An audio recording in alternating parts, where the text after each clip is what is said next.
ಕನಗಿನ ಕಿತ್ತೂರಿ ಕಾಸಿಗೆ ಗೊಂದಲು ಕಸ್ತೂರಿ ಸರಿಗಮ ಪದನಿಸ ಊದಿದಳು ಸರಿಗಮ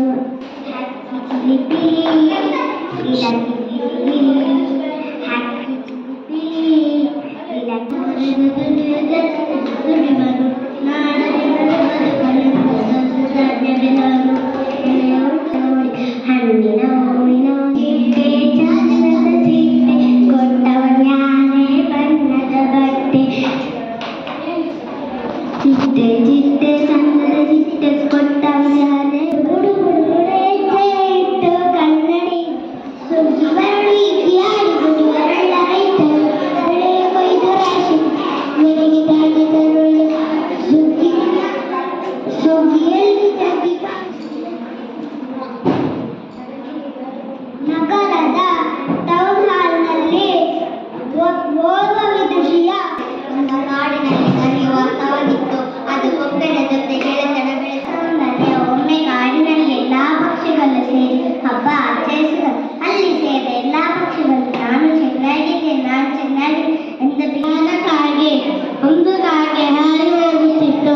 ಹೊರಗೆ ಬಿಚ್ಚುಗಾರಿದ್ದನು. ಅವನಿಗೆ ಆಹಾರ ಪ್ರತಿದಿನ ಆಹಾರ ಸಿಗಲಿಲ್ಲ. ಮರಗಳನ್ನು ಕಡಿಯುತ್ತಿದ್ದರು. ಆ ಮರಗಳ ಗುರುವು ಥಾಮಸ್ ಆಲ್ವಾ ಎಡಿಸನ್ ಎಂಬ ಹೆಸರನ್ನು ಕೇಳದವರು ಇರಲಿಕ್ಕಿಲ್ಲ.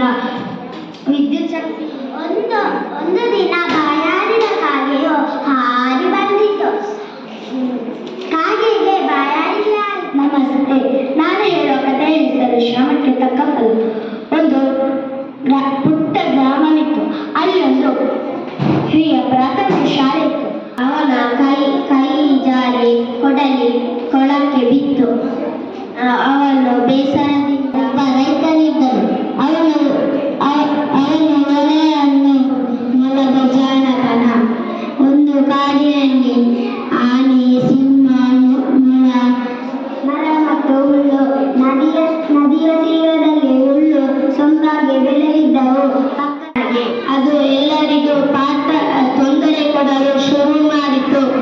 ಮೊಲ ಅದಕ್ಕಳು ರಮ ಹಾಗೂ ಹಕ್ಕಿಗಳಿಗಾಗಿ ಬಲೆ ಬೀಸಿದನು.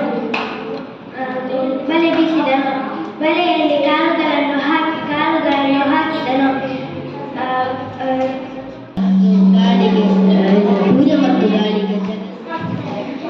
ನರಿ ಮತ್ತು ಕೊಕ್ಕರೆ ಹುಲಿ. ರಂಗಪ್ಪ ಯಾವಾಗಲೂ ಒಬ್ಬ ರಾಮಪ್ಪ ಎಂಬವನಿದ್ದ. ಅವನಿಗೆ ಯಾವಾಗಲೂ ಗಿಡ ಮರಗಳೆಂದರೆ ತುಂಬಾ ಇಷ್ಟ. ಅವನು ಯಾವಾಗಲೂ ಗಿಡಗಳನ್ನು ನೆಟ್ಟ. ಕವನದ ಶೀರ್ಷಿಕೆ ಪ್ರಕೃತಿಯ ಚಂದ. ಪ್ರಕೃತಿಯ ಸೊಬಗನ್ನು ನೋಡಲು ಚಂದ. ಪ್ರಕೃತಿಯ ಸೊಬಗನ್ನು ನೋಡಲು ಚಂದ. ಅಲ್ಲಿ ಪ್ರಾಣಿ ವಿದ್ಯೆ ಬುದ್ಧಿ ಗಳಿಸಿದ ವಿದ್ಯೆಗಳ ಅದೇ ನಮ್ಮ ದೇವಾಲಯ. ಅಲ್ಲಿ ಮಕ್ಕಳ ಆಟ, ಕ್ಲಾಸಿನಲ್ಲಿ ಪಾಠ, ತುಂಟ ಮಕ್ಕಳ ಕಾಟ. ತುಂಟನಿಗೆ ಪ್ರೀತಿ ಕೊಟ್ಟೆ, ಅಮ್ಮನಿಗೆ ಪ್ರೀತಿ ಕೊಟ್ಟೆ, ಹೊಟ್ಟೆ ತುಂಬ ಊಟ ಕೊಟ್ಟೆ, ನಡೆಯುವಲ್ಲಿ